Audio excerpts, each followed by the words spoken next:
I'm Kate. And I'm Brooklyn. And today we're going to be discussing Fordism, the culture industry, and how these concepts tie in with countercultures, focusing specifically on the rocker subculture. Let's get into it.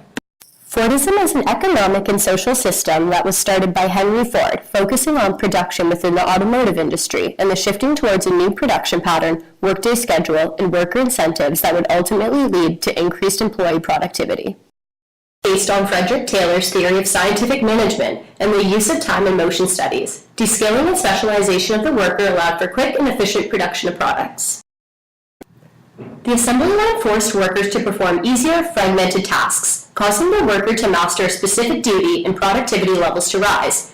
More production equals more consumption equals more money in the Ford company's pocket. Along with the new production patterns came a new home life. The new man of Fordism was born through Ford's social and cultural monitoring. Ford raised minimum wage to $5, which was twice the going rate for other factory workers. This money was meant to go towards Ford products. He also shortened the workday, allowing for increased leisure time. The Ford worker was also supposed to contribute to family life, practice right and just morals, and live an overall prudent lifestyle, including no drinking alcohol or doing drugs. This caused conformity, both with Ford products and people.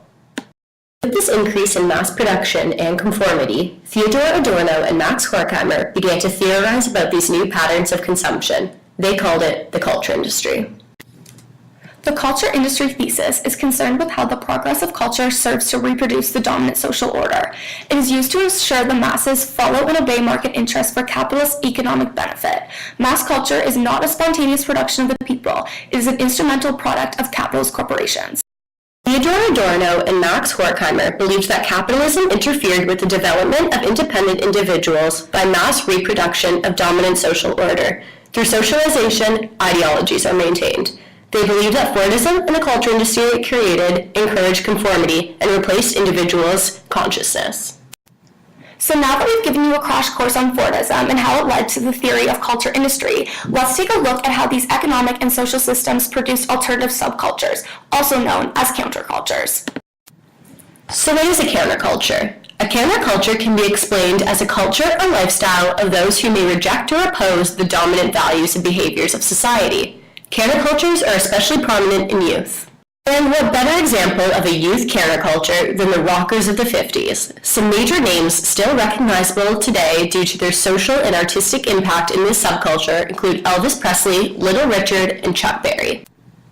Up until the World War, the term middle class and teenager were not commonplace. Originally, motorcycles held a prestigious image associated with wealth in the UK, but with the rise of the middle class families, they were able to purchase motor vehicles, which made motorcycles look less desirable in comparison. Due to this economic boom and rising conformity, youth began to branch off from the status quo. Along with this came new tastes in fashion, music, language, and overall lifestyle. The rocker culture rejected everything the new man of Fordism stood for. This new culture caused panic among the generations prior, and the mass media labeled them as juvenile delinquents. Rocker culture embraced new fashion, music, and lifestyle choices. Rockers dressed in sneakers, leather jackets, and band t-shirts that highlighted popular rock artists to distinguish the rejection of the mainstream. Rock and roll music was played at loud volumes, which was abnormal to older generations. Rockers also normalized recreational, alcohol, and drug use. That being said, the rocker subculture had a purpose much larger than a fashion or music statement. They aimed to deconstruct corporate greed and conformity amongst people, including anti-religion, anti-war, and anti-establishment, which can be highlighted through the lyrics and art during this time. It is clear that this countered the cultural aspects that Ford built years before. Thank you for listening. We now have an activity for you. Created using Powtoon.